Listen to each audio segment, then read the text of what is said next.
I encourage everybody that may be going through something or is not feeling well in the spirit or is feeling low in the spirit, hey, to put it in the chat, right? There is a chat on here. Put it in the chat and ask for prayers, right? You ain't got to go into a specific, things if you're not comfortable with whatever you may need prayer for. But you can definitely ask for prayer in the chat, right? Real quick, Mel, get the classic in James chapter 5 and verse 19 for me real fast. This is the book of James, chapter 5, and verse number what? I 19. like it, 19. This is the book of James, chapter 5, and verse 19. And it reads, Brethren, if any of you do err from the truth and Like one it, from 16 is what I want. Like it, this is 16. the book of James, chapter 5, and verse 16. Confess your faults one to another and pray one for another, that ye may be healed. The effectual, fervent prayer of a righteous man availeth much. Right. So the effectual fervent prayer, right, of a righteous availeth much. And Lord willing, many of the brothers and sisters on here are moving in righteousness. And it's a it's just through the spirit that I actually brought that up because we've been going through this three-part segment of the two great commandments. Going into how to love the most high, which we understand now is by loving your neighbor, right? And loving your neighbor, we broke it to three different segments. So we're gonna just briefly run through a couple of points, and then we're gonna move into the third segment, which happens to be praying for, right? So real quick, let's go back to Mark chapter 12 and verse 29, right? And then Jamaica, if you could hold First John chapter 4, the last three verses.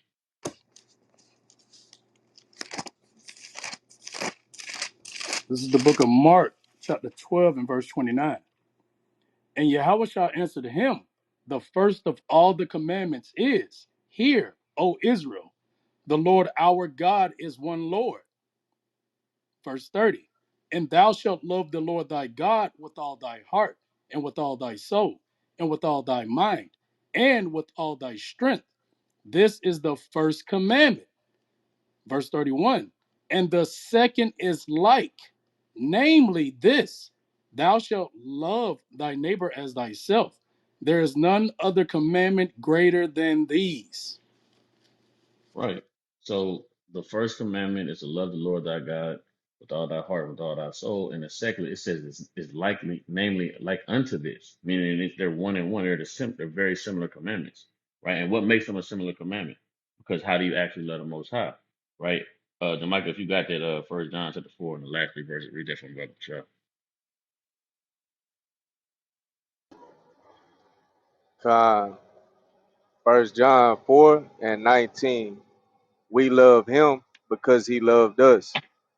If a man say, I love God, and hateth his brother, he is a liar.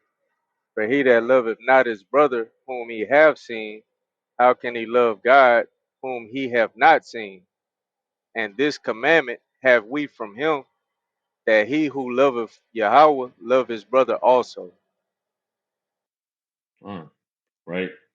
So you love the Most High uh, through loving your brother, right? You can't love the Most High if you don't actually love your brother, right? That's what the Lord is saying.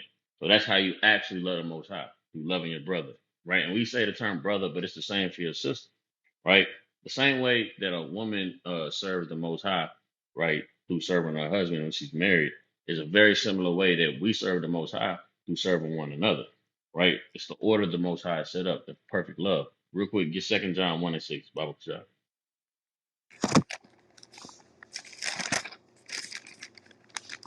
This is the book of Second John, chapter 1 and verse 6. And this is love, that we walk after his commandments. This is the commandment that, as ye have heard from the beginning, ye should walk in it. Right. So the love is walking after the commandments. Right. So how do you love your neighbors through walking? How do you love the Most High through walking after your commandments? That's how you actually love the Most High. Right. Let's go back real quick. First John in chapter 5 and verse 2. Just hammering this in real quick. We're just gonna go over this real quick, and then we're gonna move into the next category. This is the book of First John, chapter 5 and verse 2.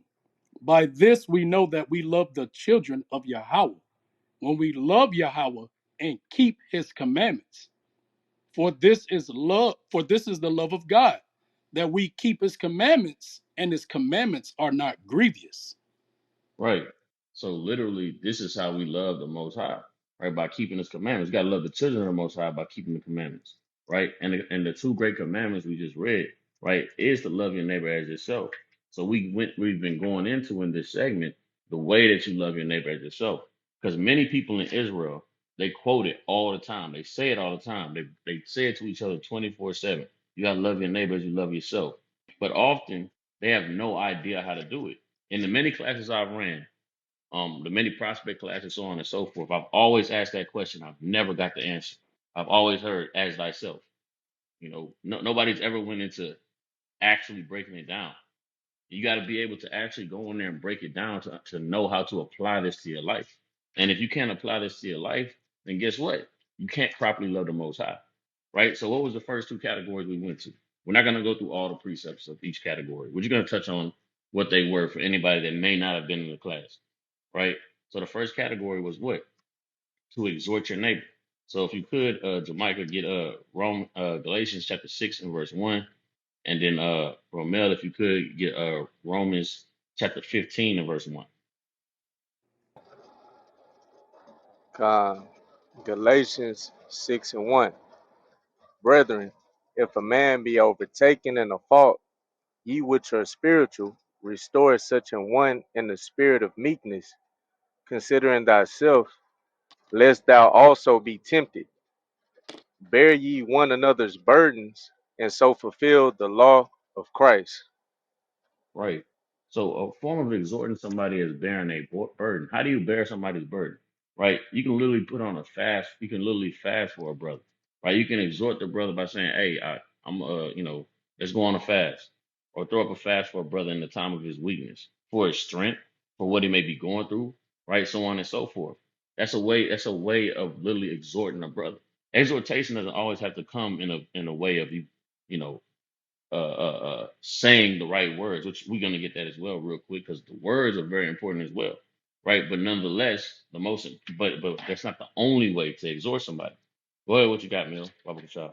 This is the book of Romans, chapter 15, and verse 1. We then that are strong ought to bear the infirmities of the weak, and not to please ourselves. Let every one of us please his neighbor for his good, to edification. Right, right. So you got to bear the infirmities. You have to bear the infirmities of the weak, right? Let's go to real quick. Let's get two more on this, and then we'll move on. Right. Let's go to Hebrews 3 and 13, and then grab Sirach 18 and 16. Whoever gets the other Uh, I ropes. got Hebrews.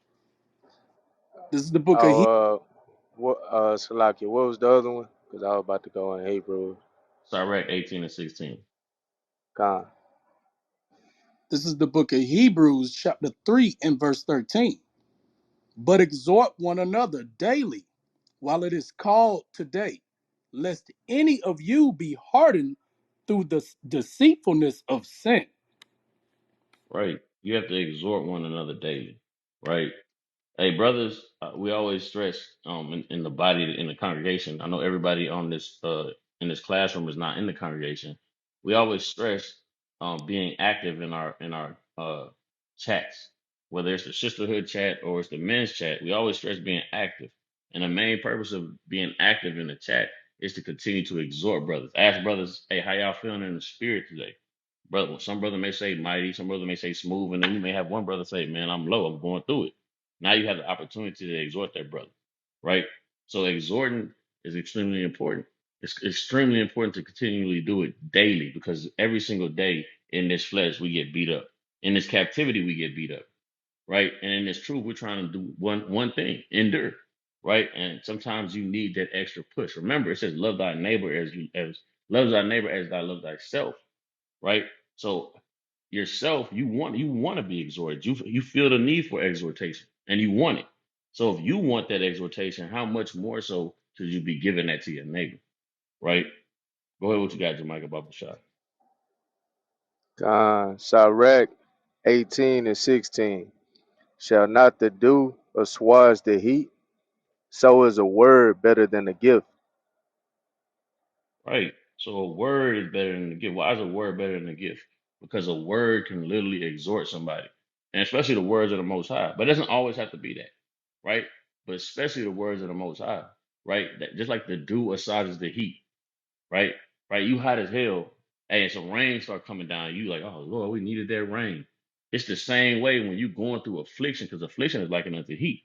When you going into affliction, when you dealing with affliction, you literally are grateful for that rain, for that word, man. Right? It assuages you, right? So that's the first category we went through, exhortation, right? Now the next category we went to for loving your neighbor was rebuke, right? So let's get a couple precepts on rebuke, and then we're gonna move into the third and final category, right? So somebody grab Job 32 and 17, and then and then another brother grab Proverbs 27 and 5. I got Job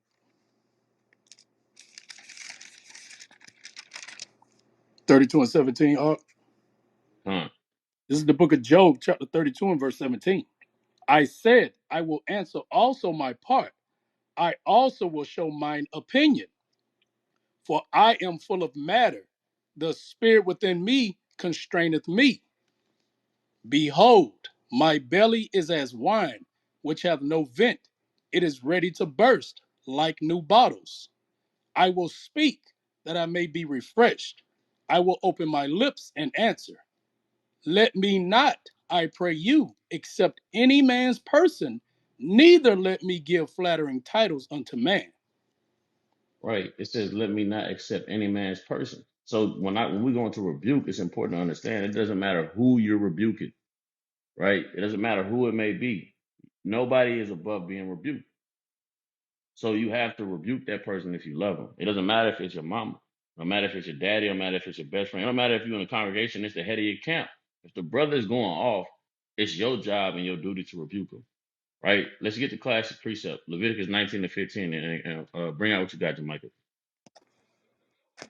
Con. Proverbs 27 and 5. Open rebuke is better than secret love. That's pretty plain. Open rebuke is better than secret love. Why is it better than secret love? Right? Because open rebuke can literally save somebody's life. Your open rebuke literally can save somebody's life. Before Mel grabs that in the law, let's get Ezekiel 33 and 3 real quick, J Mike.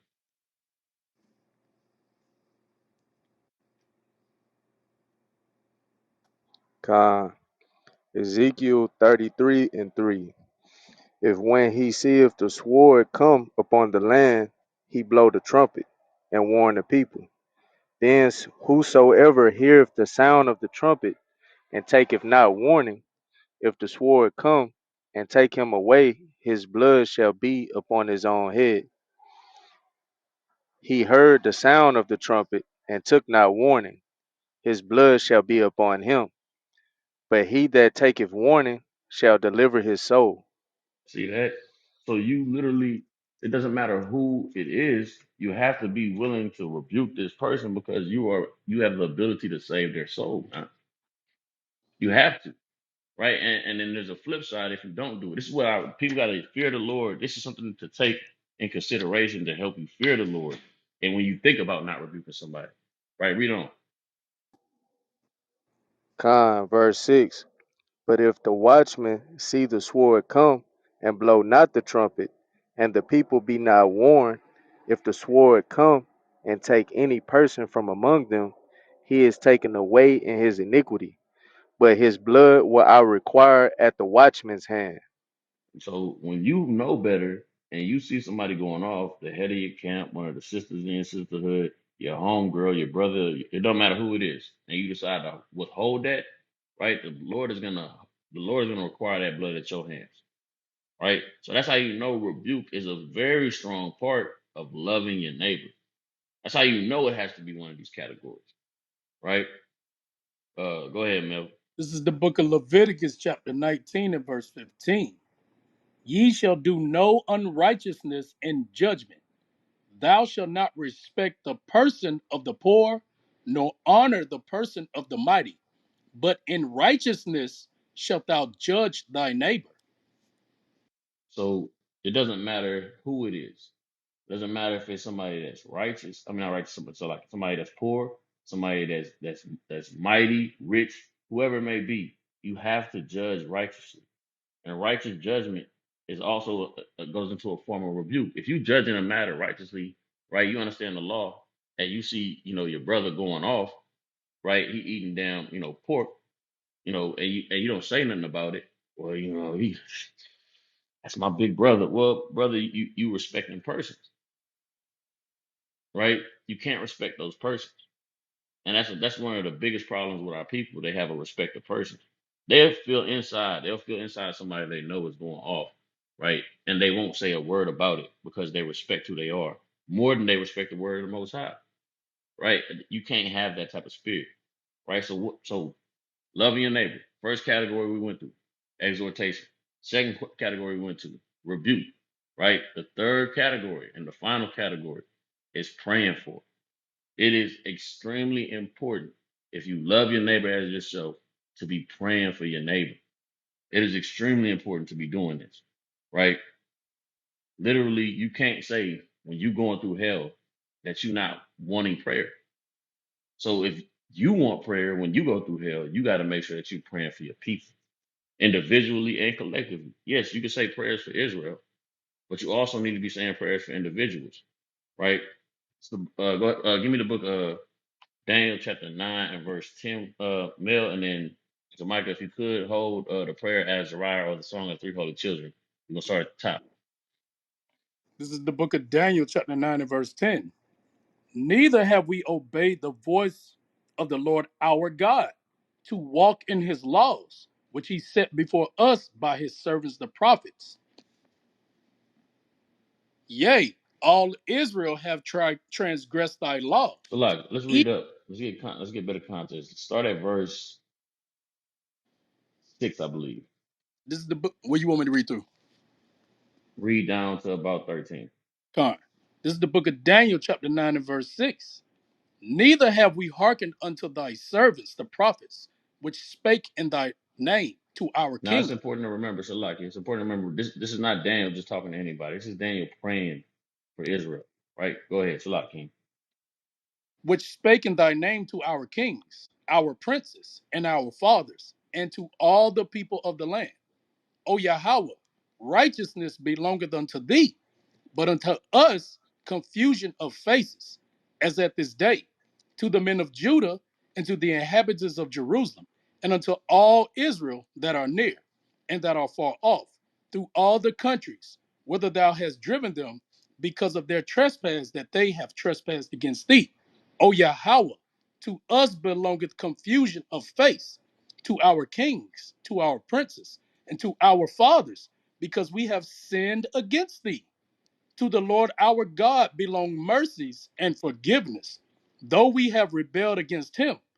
Neither have we obeyed the voice of the Lord our God, to walk in his laws, which he set before us by his servants the prophets.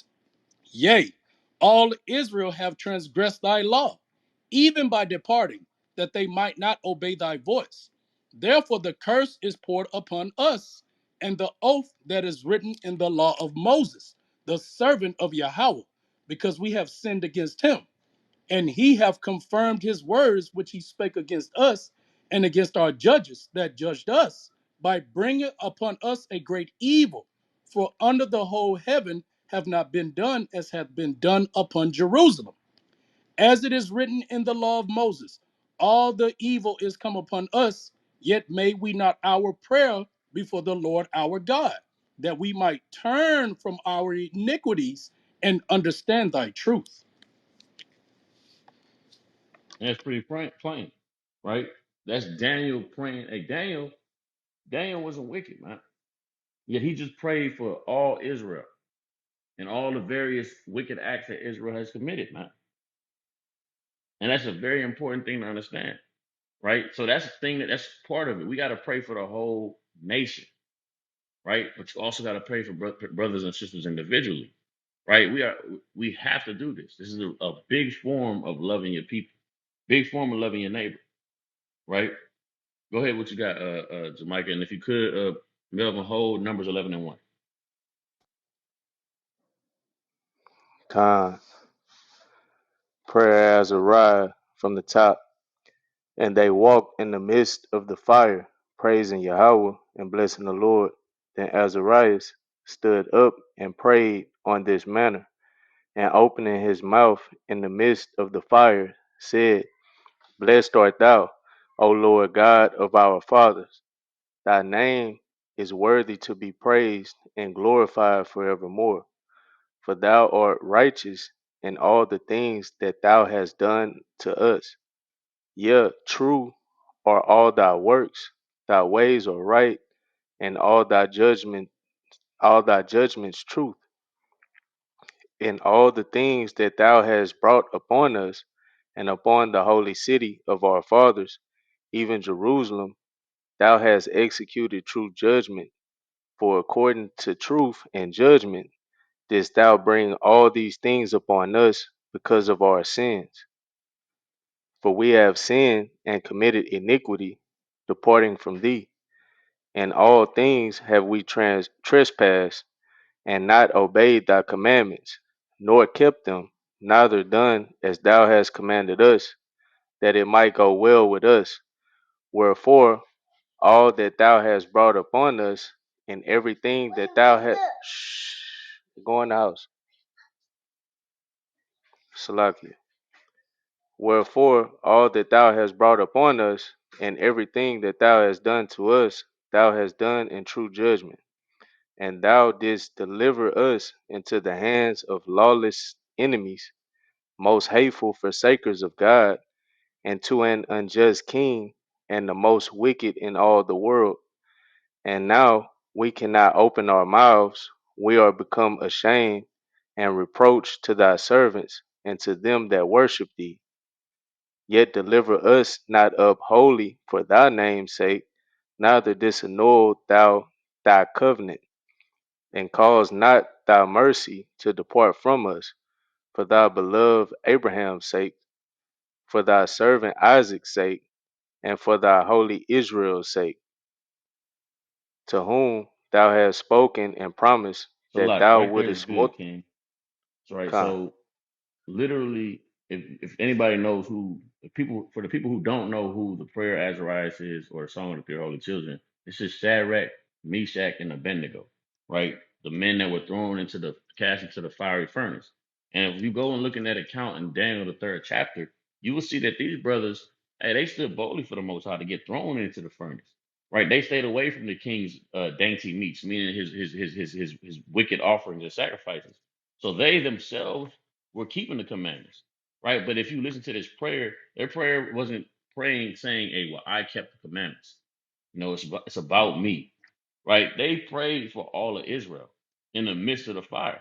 And when we read this account, or people that know about this account, they know the Lord sent the angel Yahweh Shai to be in the midst of that fiery furnace and protect them, right, to the point where the Most High's name ended up being glorified through this, right? But the point of the matter is, they still were confessing the sins of Israel, right, and letting the Most High know he's still righteous for the judgment that was cast upon even them and Israel, but also saying at the same time, remember your covenant that you made with our forefathers, right, which is a righteous way to pray unto the Most High, right?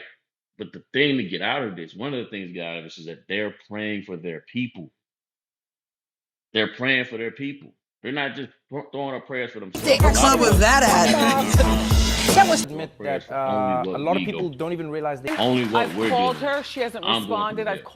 I don't have a job. With the I don't have Zulu this. Nation. I'm like, I what don't the have hell that. is I'm this? gonna pray for myself. I know nobody know what Right? I'm Not talking seeing about. this You as leave a me on the island personal by thing. They myself. were in the fire. They could have literally I don't been know what the hell throwing up Bishop's prayers for talking about. themselves with no That's what problem. y'all I do. mean, they didn't do that,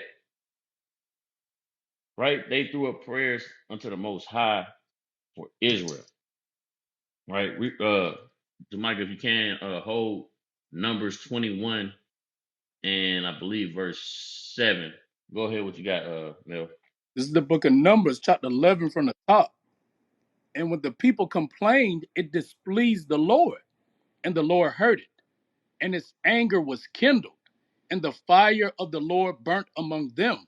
and consumed them that were in the uttermost parts of the camp. And the people cried unto Moses. And when Moses prayed unto the Lord, the fire was quenched. And he called the name of the place Taberah, because, because the fire of the Lord burnt among them. Right. So the Lord, so Moses did what? Prayed for the people. Right. Once again, you got another account of a righteous man praying for the people. Right. Not in the mind from the well, I'm righteous. No, Moses loved his people, man. So much so that he told the Most High, and we might get that account, right? That if you're not gonna forgive these people, hey, block my name out of the book of life. Hey, that's a strong thing to say, man. Right? Read what you got, Jamaica.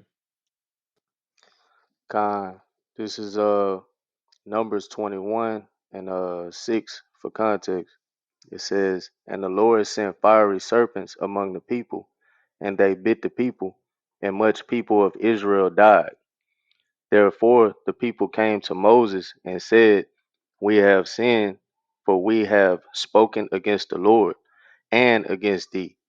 Pray unto the Lord that he take away the serpents from us." And Moses prayed for the people. And the Lord said unto Moses, Make thee a fiery serpent, and set it upon a pole. And it shall come to pass that every one that is bitten, when he looketh upon it, shall live. And Moses made a serpent of brass, and put it upon a pole. And it came to pass that if a serpent had bitten any man, when he beheld the serpent of brass, he lived. Right. So once again, the people in Israel being wicked, right? And Moses, they asked Moses to pray for them. Moses prayed for them. The Lord gave him an answer on what to do, and ultimately the people were saved from that. Right? Real quick, somebody go to Exodus 32. Con and what? Um, I believe start at verse. Let me see real quick. Start at verse. Let's just go to the point. Go 32 and 32. All right, Exodus 32 and 32. Yet now, if thou wilt forgive their sin, and if not, blot me, I pray thee, out of thy book which thou hast written. And the Lord Right, said unto Moses, Oh, right. So Moses literally told the Most High, "Hey, you're not gonna forgive Israel for their sin. Hey, blot me out of your book." Well, for the people that know, they know that book is talking about the book of life, right? Blot me out of that. That's how much Moses loves his people. So when Moses was praying for his people all these various different times, it was because he loved them. So it's the same way with us praying for our people. We got to pray for our people because we love them, even though we know they're wicked. Even though we know we're wicked, our people will pray for their mama and their daddy, knowing their mama and their daddy wicked all the time. But they won't pray for the brother that's keeping the commandments. Be on their knees praying hard for mama and daddy, and uncle and sister and brother and homegirls and homeboys. But you won't pray for your people who's keeping the commandments with you. It's not on your mind to do that. Well, you got to remember what it says in Matthew. Somebody, real quick, this is not a precept pertaining to specifically this, but it is at the same time. Somebody get Matthew 12 and 48. This is the book of Matthew, chapter 12, and verse 48. But he answered and said unto him that told him, Who is my mother? And who are my brethren? And he stretched forth his hand toward his disciples and said, Behold, my mother and my brethren. For whosoever shall do the will of my Father which is in heaven, the same is my brother and sister and mother. Right. So you should be praying for the people who are doing the will of the Most High, keeping the commandments of the Most High. Shit, if not as much, more than you pray for your so-called mother, father, brothers, homeboys, and homegirls in the world that you're praying for. And I'm telling you, I know Israel. Israel does that. They in the truth, and they on their knees every time they pray. They praying for their mama, they praying for their daddy, praying for their grandma, they praying for their homeboy and their homegirl. But they not throwing up prayers for the brothers and sisters in the truth. They're not reaching out to the brothers and sisters in the truth and asking them, "What do you need prayers for? What do you need? Like, what's going on? What are you struggling with? Right? What's going on?" They're not doing that. but they throwing up prayers for the people that's not in the truth. That's off, right? Um, Mel, get Genesis chapter 18, start at 23, read 24, and then jump down to verse 30 from Baba Bashar. And then Jamaica, if you could, hold Luke 22 and 31, and we're gonna read 31 and 32. You said Genesis 18, 18, 20, read 23 and 24, and then jump down to verse 30. 24, verse 30. This is the book of Genesis, chapter 18 and verse 18. Seeing 18 that and 23. 18 and 23. This is the book of Genesis, chapter 18 and verse 23. And Abraham drew near and said, wilt thou also destroy the righteous with the wicked? Peradventure, there be 50 righteous within the city. Wilt thou also destroy and not spare the place for the 50 righteous that are therein? Right. Verse So this is Abraham making intercession unto the Most High. Prayer, intercession. If you talking with the Most High, you praying. You make an intercession with the Most High, praying, saying, "Hey, are you going to destroy the right? Because this is the Lord about to go destroy Sodom and Gomorrah, and He know Lot is there, and He's saying, "Hey, you going to destroy the righteous with the wicked, right? Are you going to destroy everybody over there?" He's praying for his brother. Right now, Christianity would tell you that he was praying for the Sodomites. That's not what's going on, right? There was the righteous that was in this in Sodom and Gomorrah was the one that was saved, right? He's making intercession for his brother right now, right? Go ahead, read verse 30, Baba Shah. verse 30. And he said unto him, O let not the Lord be angry, and I will speak. Peradventure, there shall 30 be found there. And he said, I will not do it if I find 30 there. Right, read on. Verse 31. And he said, behold, now I have taken upon me to speak unto the Lord. Peradventure, there shall be 20 found there. And he said, I will not destroy it for 20's sake. And he said, oh, let not the Lord be angry, and I will speak yet but this once. Peradventure, 10 shall be found there. And he said, I will not destroy it for 10's sake. And the Lord went his way as soon as he had left communing with Abraham, and Abraham returned unto his place. Right. So he went all the way down to 10. He's literally, worried about his brother and his brother's family. When we read on the story, the angels was literally going to save Lot, his daughters, and his daughters' husbands, right? But his daughter's husbands were wicked, right? So they end up staying and getting burnt up, and Lot's wife as well. And she ended up being wicked because she looked back. It was something that she was worried about. But the point is that Abraham was interceding. He was praying, right, for the righteous. So we have to pray for the righteous, not just mama, big mama, daddy, homeboy, homegirl, but the righteous. We have to make intercessions for the righteous of our people, right? That's why, and I'm gonna say it again for people that just got in here. If brothers and sisters are going through something, right, and they need prayer on it, put it in the chat. You know what I'm saying? Lord willing, brothers will go look in the chat, sisters will look in the chat, and they'll pray for you, man. You don't gotta put it in specificity, or whatever word, specificity of be specific of exactly what you're going through if you're not comfortable with doing that. But put it in the chat, man. We here for each other, right? We need to be praying for each other. We need to be exhorting each other, man. We need to be loving each other, right? So go ahead and what you got, Jamaica, and if you could, Mel, hold John 17, right, and verse. Matter of fact, let's get this first because it's gonna line up what I'm saying. Get John 17 and verse 9 real quick, Mel, if you could.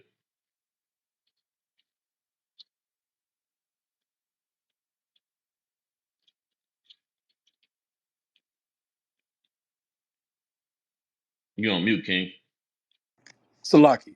This is the book of John, chapter 17, and verse 9. I pray for them. I pray not for the world, but for them which thou hast given me, for they are thine. Right. Hey, that's the how was I saying that he prayed for them, he prayed not for the world, for those that were given to him. Those who were given to him are those that get this understanding. Those that receive the word and keep the commandments. Those that hear his voice. Lining up with what Abraham was doing, praying for what? The righteous. Lining up what we should be doing, praying for who? The righteous. Not saying you can't throw a prayer to the most high that your mother, your father, your sister, your homegirls don't, that he don't open their ears, right? Unstop their ears and open their eyes. That's a righteous prayer, right? But understand, our prayers for turmoil and so on and so forth. Hey, we need to be making sure we're diverting those to the people who are keeping the commandments, man. Right, real quick, just gonna line up with it as well. If you could, Mel, let's get Sirach 12, right? Start at verse 1. This is the book of Sirach, chapter 12 from the top. When thou wilt do good, know to whom thou doest it. So shalt thou be thanked for thy benefits. Do good to the godly man, and thou shalt find a recompense. And if not from him, yet from the Most High. Read on. Read all the way down to 6. Con. Read There, 6 to matter of fact, stop at 7. Read 6. con. There can no good come to him that is always occupied in evil, nor to him that giveth no alms. Give to the godly man, and help not a sinner. Do well unto him that is lowly, but give not to the ungodly. Hold back thy bread, and give it not unto him, lest he overmaster thee thereby. For else thou shalt receive twice as much evil for all the good thou shalt have done unto him.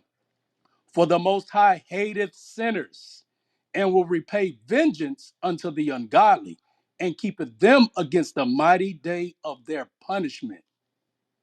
Read one more. So like read 7. Give unto the good, and help not the sinner. Right. So why did I have a brother read that? For brothers and sisters that may not understand. We talking about prayer right now. That's a thing something that you give. That's a mighty thing to give, right? The words of the Most High, praying to the Most High is one of the mightiest things you can do, right? And the Lord is letting you know right here in verse 3, there can no good come to him that is always occupied in evil, nor to him that giveth no alms. Now, people hear the word evil and they think the term sinister. They think that evil got to be sinister. You got to be a rapist, a murderer, a hardcore fornicator, or something of that sort to be evil. Evil is anything that is breaking the commandments of the Most High God. Evil is anything that is outside of the order of the Most High God. So if the people that you're continuously worried about praying for are occupied with the things that are outside of the order of the Most High God, right? You're not doing them any good because the Lord says what? Verse 3 again. There can no good come to him that is always occupied in evil, right?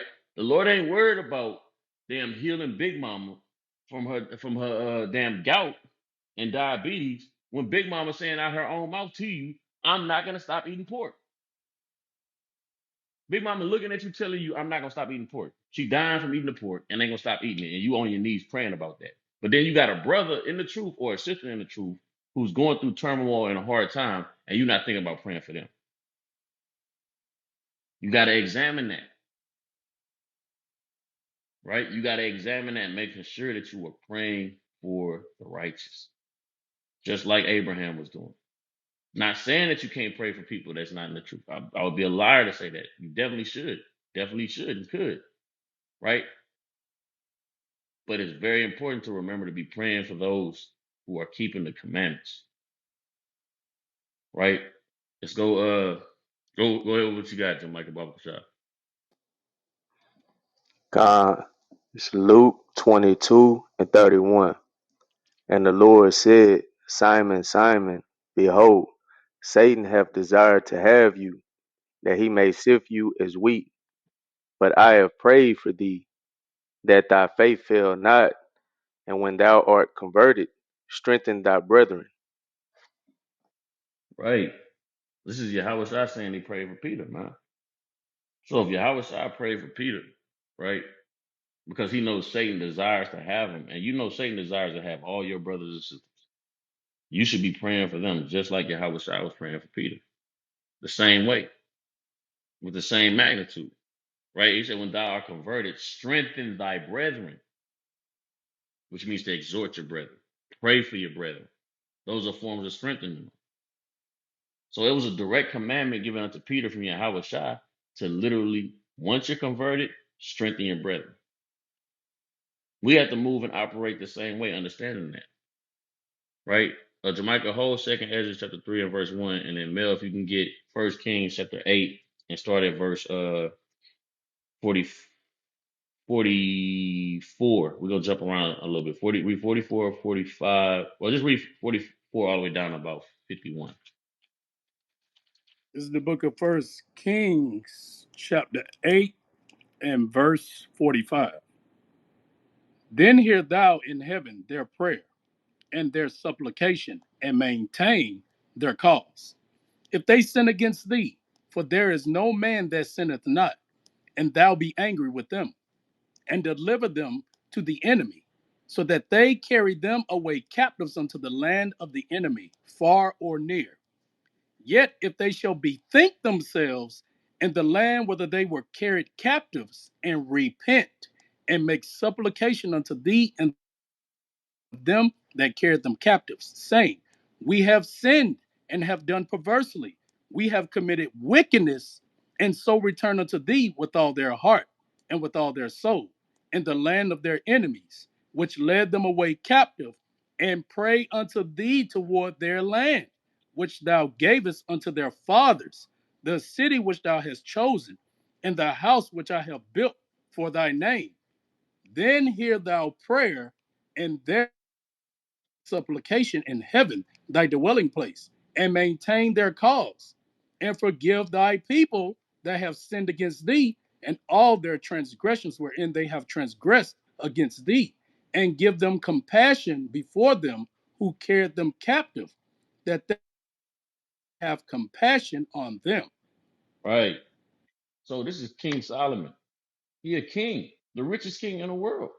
And he's praying to the Most High for his people to the point where he's saying, hey, even when they go off, if they repent from that and they pray facing the east and make supplication unto you, Lord, hear their prayer. Please hear their prayer. He praying for his people on that level, asking the Lord to hear their prayer, hear our prayers. Solomon's prayer was talking about us. We in the land where we was carried away captive. He was praying for them to, for the Lord to hear our prayer. Solomon was praying for us. That's mighty as hell. How much more so us for the people that are around us day to day and the people to come, the children to come. Most of these brothers and sisters on here have children, man. We need to be throwing up prayers for them from now, for the days that may come. Right? Go ahead with what you got, Jamaica. And if you could, Mel Hold, Sirach 35 and 17. This second Ezra 3 and 1. In the 30th year after the ruin of the city, I was in Babylon, and lay troubled upon my bed, and my thoughts came up over my heart. For I saw the desolation of Zion, and the wealth of them that dwelt at Babylon.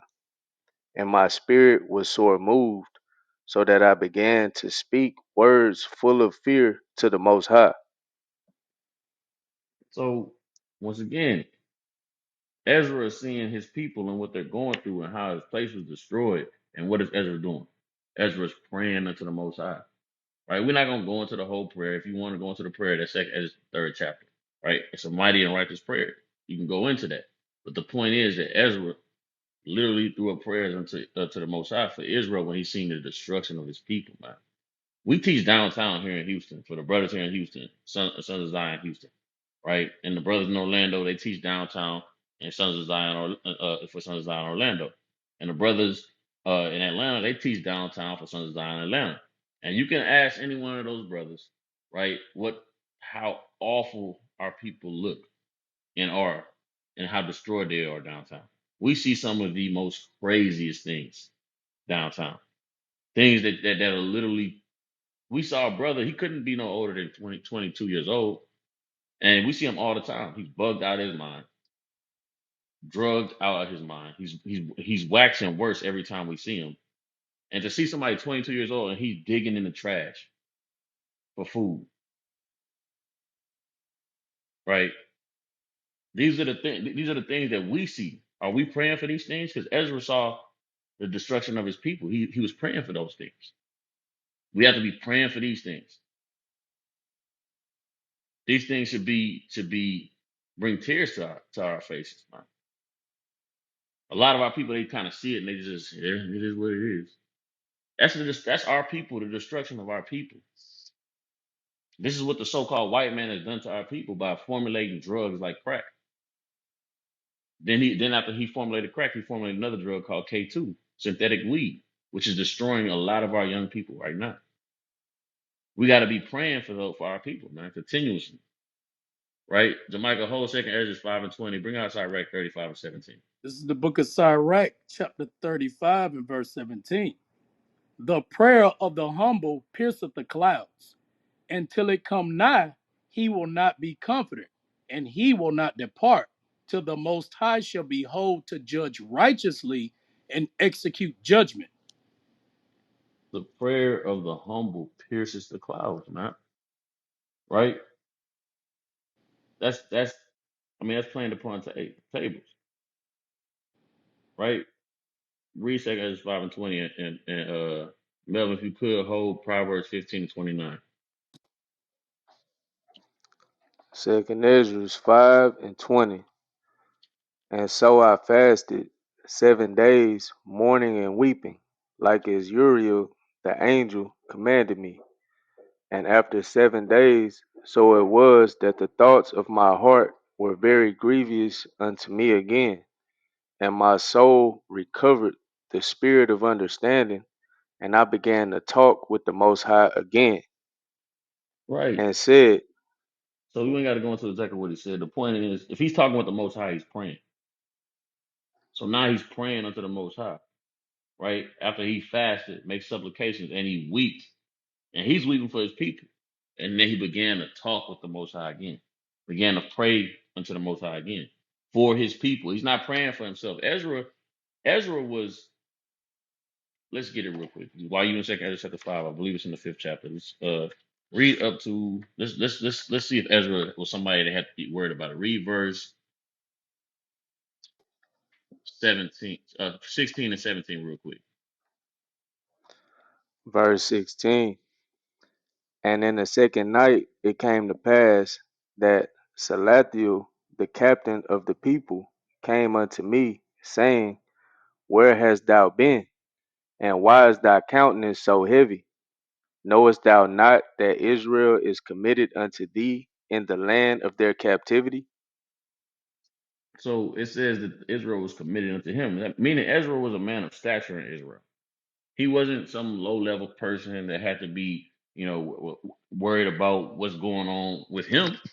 He could say like a lot of these jakes do, I'm good. We deal with that spirit all the time.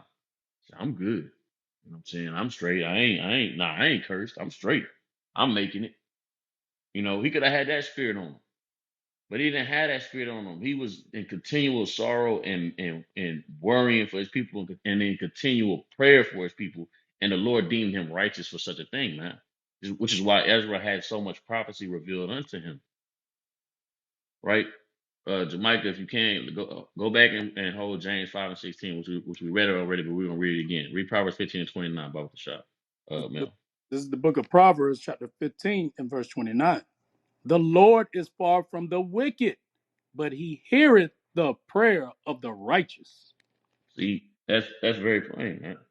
The Lord is far from the wicked, but he hears the prayer of the righteous. So and that's another reason why you got to be um, very wise about the people you keep around you. You got sisters and brothers who come into this truth, and they may even join a congregation. But the only time they're around the people in the congregation is at camp. Camp is gone. They're not in contact with any brothers. They're not in contact with anybody else in the truth. But they go hang around a bunch of brothers that they used to be with in the world. And then you got sisters with the same type of spirit, right?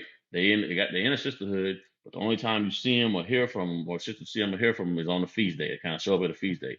Well, the Lord is far from the wicked. Those people that you're spending your time with, right? They can't pray for you in the time of trouble, man. They can't pray for you when you need it, man. The Lord is not hearing their prayers. The people who you should be building with continually are those people that you believe to be keeping the commandments, who the Lord is going to hear their prayers when you need those prayers. And partly how you get that type of relationship is by loving them through these categories, and they will feel that love and love you back. Right? Go ahead with you got, J Mike. And if you could, real quick, Mel hold Job 42 and 20, 42 and 7. This James 5 and 16. Confess your faults one to another, and pray one for another, that ye may be healed. The effectual fervent prayer of a righteous man availeth much. Right. The effectual fervent prayer of a righteous man availeth much, lining perfectly up with what we just read in Proverbs 15:29. Right? This is why you need to make sure that you are surrounding yourself with the people that the Lord says is your mother, brother, and sister. Now, those that do the will of the Lord, because those are the prayers that's going to get heard. Right? Read Job 42 and verse 7, Bible Shah. And then if you could, Jamaica hold Deuteronomy 9 and verse 19. This book of Job, chapter 42 and verse 7. And it was so that after the Lord had spoken these words unto Job, the Lord said to Eliphaz the Temanite, my wrath is kindled against thee and against thy two friends, for ye have not spoken of me the thing that is right, as my servant Job hath. Right. So the Lord straight up told him, "Hey, my servant Job is going to pray for you, and I'm gonna hear his prayer for you, showing you once again exactly what the Lord said already. He hears the prayer of the righteous. Job was deemed as righteous, and he literally told him, I'm gonna hear his prayer for you to save your life. So this is it's reiterating the same thing, huh? Right? Read I believe it's Deuteronomy 9 and verse 19, and then Mel, if you can hold Numbers 12 and 10. 18 add to your point too. Yeah, con. Yeah. Start at 18, con. All right, this Deuteronomy 9 and 18 says, and I fell down before the Lord as at the first 40 days and 40 nights. I did neither eat bread nor drink water because of all your sins which ye sinned, in doing wickedly in the sight of the Lord to provoke him to anger. For I was afraid of the anger and hot displeasure wherewith the Lord was wroth against you to destroy you. But the Lord hearkened unto me at that time also. See, And once the Lord, again, well, you can read, you finish it up. Go ahead. Con, and the Lord was very angry with Aaron to have destroyed him. And I prayed for Aaron also the same time. Right. Moses showing you once again, right, how he prayed for Israel, man. How the Lord was going to destroy Israel, and he prayed for them. And then the Lord was going to destroy Aaron. Ultimately, he did kill Aaron, but he gave him some more time, right? He was going to destroy Aaron immediately. But the Lord prayed for him. I mean, not the Lord's like, but Moses prayed for him, man. Showing you how important it is to pray for your people. Once we're going through this, like literally, this is how you know this is the way to show that you love your people. Somebody gonna say Moses didn't love the children of Israel. Moses, read real quick. Somebody grab uh Hebrews 11 and 24.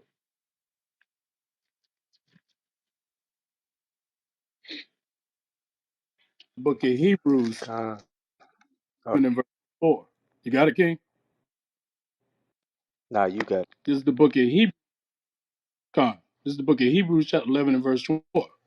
By faith, Moses, when come to years, refused to be called of Pharaoh's daughter, choosing to suffer affliction with the people of Yahweh than to enjoy the pleasures of sin for a season, esteeming the reproach of Hamashiach Yahushua greater riches than treasures in Egypt, for he had received to the recompense of the reward. Right. So showing you that Moses literally, hey, Moses could have lived as Pharaoh's grandson, right? In wealth, in the richest city in the world at that time. But he loved his people, right? Read real quick Exodus 2 and verse 12. Whoever can get it. He loved his people, right? So just showing you how he loved his people, proving this is why he was praying for them so much, man, because he loved them. Go ahead, Jamaica. God, Exodus 2 and oh, sorry. Exodus 2 and 12. And he looked this way and that way, and when he saw that there was no man, he slew the Egyptian and hid him in the sand. And when he went out the second day, behold, two men of the Hebrews strove together. And he said to him that did the wrong, wherefore smitest thou thy fellow? And he said, See, Moses seen the Egyptian going hard on one of his brothers, and he killed the Egyptian for that. Now he's seeing two of his brothers fighting, and he's rebuking the one that's doing wrong. So Moses is showing you all these attributes of loving your brother, man, continuously, right? Go ahead, read that Numbers 12 and 10, whoever was holding it, brother. Sorry. This is the book of Numbers, chapter 12 and verse 10. And the cloud departed from off the tabernacle. And behold, Miriam became leprous, white as snow. And Aaron looked upon Miriam, and behold, she was leprous. And Aaron said unto Moses, Alas, my Lord, I beseech thee, lay not the sin upon us, wherein we have done foolishly, and wherein we have sinned. Let her not be as one dead, of whom the fleshes have consumed when he cometh out of his mother's womb. And Moses cried unto the Lord, saying, Heal her now, O Yahweh, I beseech thee. And the Lord said unto Moses, If her father had but spit in her face, should she not be ashamed 7 days? Let her be shut out from the camp 7 days, and after that, let her be received again. Once again, Miriam was going off. She was talking mess about her brother and who he married. And he could have been, man, split. Well, she shouldn't have said nothing. She should never spoke up against me. No, he loved his sister, man. And he prayed for her. Let her be shut out for 7 days. Let her be clean again, man. Don't let her be, leprous forever, man. Right? And unclean forever. That's once again him praying for somebody that he loved. Right? Real quick, let's go to 2 Kings chapter 6 and verse 16 and 17. And then the other brother, if you could read Second Chronicles 30 and 18. We almost done. We almost done, brothers and sisters. We almost done. I got 2 Kings 16 and 17. 2 Kings chapter 6, verse Come, 16 and 17. 16 and 17. This is the book of 2 Kings, chapter 16, 6 and verse 16. Salaki. And he answered, Fear not, for they that be with us are more than they that be with them. And Elijah prayed and said, Yahweh, I pray thee, open his eyes that he may see. And the Lord opened his eyes of the young man, and he saw. And behold, the mountain was full of horses and chariots of fire round about Elijah. Read on. Verse 18. And when they came down to him, Elijah prayed unto the Lord and said, Smite this people, I pray thee, with blindness. And he smote them with blindness according to the word of Elijah. Right. So Alicia's understudy or servant, should I say, was afraid. He was scared. He was scared by all the hosts that was coming to attack him. And in spiritual form, a lot of times our people are scared with all the hosts that come to attack them. All the different spirits, the different demons. It could be anxiety. It could be depression. It could be the lust demon. It could be the anger demon. It could be all these different spirits that we deal with day in and day out in this flesh. A lot of times our people don't know how they're going to defeat them, right? And you could pray for your people in that situation. He prayed and asked the Lord to open his eyes so he could see, hey, you got more than you need to conquer it for us to win this battle. We have more than we need to win this battle. It's the same thing on the spiritual aspect.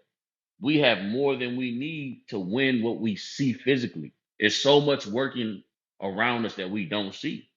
And it's our job to pray for our people that the Lord may open their eyes, they may see. Lord may not open their eyes for them to visually see all the angels in the room with them continuously, but the Lord could put the spirit on them to feel it, where now they feel stronger and able to subdue all these different demons that are attacking them. That's what our prayers can do, right?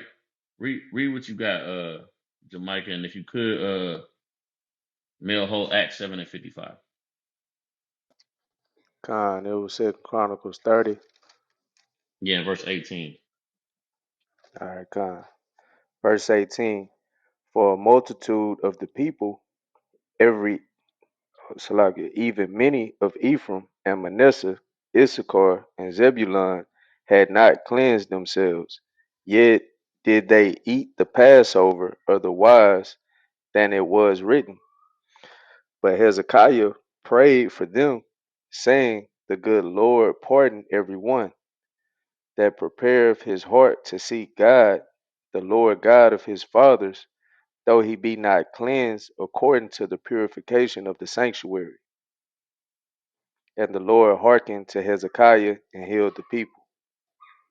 See, like, anybody know the law? They should have been purified before they went into the sanctuary to partake in the Passover. The Lord could have put them to death. Lord could have did whatever he wanted with them. But Hezekiah prayed for them. He prayed for them. And the Lord hearkened unto it. Why? Because Hezekiah was righteous, right? Once again, the prayers of the righteous avail much, man. Showing you that once again, right? Uh, bring out Acts chapter 7 and verse 55 and then hold Jeremiah 42 and verse 2.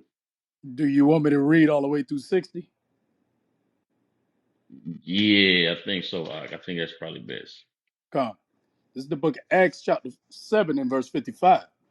But he, being full of the Holy Spirit, looked up steadfastly into heaven and saw the glory of Yahweh and Yahweh standing on the right hand of Yahweh. And he said, behold, I see the heavens opened and the Son of Man standing on the right hand of Yahweh. Then they cried out with a loud voice and stopped their ears and ran upon him with one accord and cast him out of the city and stoned him. And the witnesses laid down their clothes at a young man's feet, whose name was Saul. And they stoned Stephen, calling upon Yahweh and saying, Lord, Yahweh, receive my spirit. And he kneeled down and cried with a loud voice, Yahweh, lay not this sin to their charge. And when he had said this, he fell asleep. This man was literally being stoned to death by his people, and he still prayed to the Most High, asking them not to lay the sin on their charge of the blood of the righteous. That's a lot of love you got to have for your people. A lot of us, hey, somebody do us wrong in the slightest manner, and we, the hell with them. We gonna hold a grudge until we can't hold it no more. That what the law says, what, that you can't bear a grudge against your brother, right? Imagine being stoned by hey, some of the best baseball players are well, all the best baseball players are Israelites, right? So-called Dominican, so-called Haitian, so-called, they all Israelites. So imagine them throwing rocks at you, right? He getting these rocks thrown at him with a 60-mile-an-hour fastball, being stoned like that, and he still throws up a prayer unto the Most High to lay not the sin on their charge, man. Right? That's showing you the love that he had and the righteousness he had, and the importance of praying for your people continually. Right? Read what you got, Jamaica. So, like, I don't think I heard you right. Jeremiah what? You got 42 and 2. 42 and 2. Nah, I didn't hear you. All right, this is Jeremiah 42 and 2. And said unto Jeremiah the prophet, let we beseech thee, our supplication be accepted before thee, and pray for us unto the Lord thy God, even for all this remnant, for we are left but a few of many, as thine eyes do behold us. Read that one time, Salakia. Con, verse 2, and said unto Jeremiah the prophet, let, we beseech thee, our supplication be accepted before thee, and pray for us unto the Lord thy God, even for all this remnant, for we are left but a few of many, as thine eyes do behold us. This is showing you that our people already understood that the Lord was going to accept the prayer of Jeremiah versus theirs because they were wicked, right? Showing you that the prayer of the righteous is what the prayer of the righteous really matters, man, right? So I always tell the brothers it's very important for us to make sure that we walking uprightly for our own brothers, man, not just for ourselves, but for our own brothers, because our brothers need our prayer. So we got to walk as uprightly as we possibly can. For when a brother asks for us to pray for them, that the Lord hears our prayers, right? Because if we walking wickedly in all kind of manner of wickedness and secretness or secretly, right? Literally, hey, the Lord not gonna deal with our prayer, man, right? So we gotta always make sure that we walking uprightly to the best of our ability for our people, so the Lord can hear our prayers, right? Read if you could, let's get Judith 8:30. 8 and 30. Yeah, and then Jamaica whole Romans 10:1. This is the book of Judith, chapter 8 and verse 30. But the people were very thirsty and compelled us to do unto them as we have spoken, and to bring an oath upon ourselves, which we will not break. Therefore now pray thou for us, because thou art a godly woman, and the Lord will send us rain to fill our cisterns, and we shall faint no more. Right. So these elders of Israel spoke stupidly, made a stupid oath, right? Which we brought this account out about them doing that in the part of the rebuke section, right? And now they're asking Judith, a godly woman, to pray for them, right? Why? Because they understand what they said. They told you why, because she is a godly woman, right? So our sisters got to understand them staying there, sisters staying in order, sisters doing the things that the Lord commanded them to do. And you have the power to save your husband. You have the power through your prayers to save your husband. You have the power to help save your sisters and the men in Israel, man. And if you love your husband, if you love the people around you, if you love Israel, then you should be one walking in the order of the Most High as much as possible, not only for your own salvation, but the salvation of the people that you love, because you have the ability of being a godly woman and your prayers being heard, right? Because Judith literally saved Israel through being a godly woman, through caring more about serving the Most High than serving her own flesh, right? She remained a widow all her days, man. A lot of women couldn't fathom, not being with a man for that time, and much less she was spoken to be so beautiful, right? But her mind was set on serving the Lord above her own self, and through that, the Lord used her, right, in her righteousness to deliver Israel, right? Read chapter 9 and verse 12. This is the book of Judith, chapter 9 and verse number 12. I pray thee, I pray thee, O Yahweh of my father and God of the inheritance of Israel, Lord of the heavens and earth, creator of the waters, king of every creature, hear thou my prayer, and make my speech and deceit to be their wound and stripe, who have purposed cruel things against thy covenant and thy hallowed house, and against the top of Zion, and against the house of the possession of thy children, and make every nation and tribe to acknowledge that thou art the God of all power and might, and that there is none other that protecteth the people of Israel but thou. Right. So now she threw up a prayer unto the Most High, right, to give her the power to go save her people, man. Right. And if anybody hasn't read these accounts in Judah, go read them, man. Go read them. It's one of my favorite historical accounts. It's beautiful, right? But she did what? She threw up a prayer. She prayed for her people, and she prayed for the Lord to use her to deliver her people from a man or nation coming to break the covenant that the Lord has given to our people by destroying our people. Right? Go ahead, what you got, Michael? Con, Romans 10 and 1. Brethren, my heart's desire and prayer to God for Israel is that they might be saved. Right. So Paul's heart's desire and prayer is for Israel that they may be saved. So, um, one more time, Mark 12 and 29 and First John chapter 4. Baba Kushah. This is the book of Mark, chapter 12, and verse 29. Salaki. And it reads, and Yahweh shall answer him, the first of all the commandments is, hear, O Israel, the Lord our God is one Lord.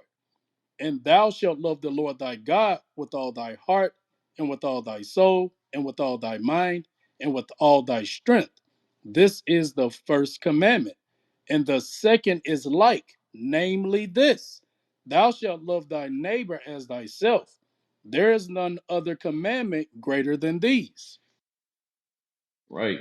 So we understand these are the two great commandments. Read what you got, Jamaica. First John 4 and 19.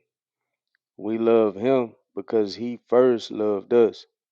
If a man say, I love God, and hateth his brother, he is a liar. For he that loveth not his brother whom he have seen, how can he love God whom he have not seen? And this commandment have we from him, that he who loveth Yahweh love his brother also. Right. So that's playing upon tables. So in order to keep those two great commandments, in order to love the Most High God with all thy heart, with all thy soul, you must love your brother. How do you love your brother? Right. We broke it down into three categories. First category, exhortation. Second category, rebuke. Third category is to pray for him. Man. So that'll be the class and the finale of the Mark 12 and 29 class. Next week the class will be on something different. Through the Spirit, Lord willing. Uh, if anybody has any questions, I'm gonna get. Oh, the brother Abiyashai, did you have any points you want to add?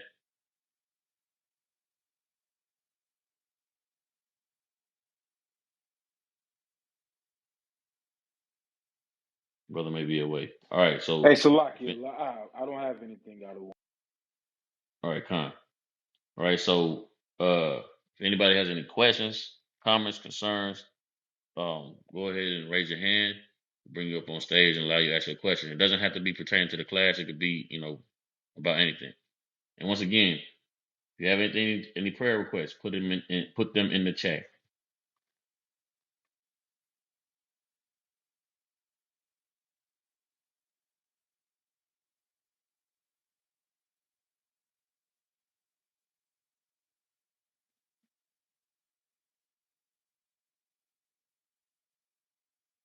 All right, I don't see nobody hands raised. All right, well, I love all y'all brothers and sisters.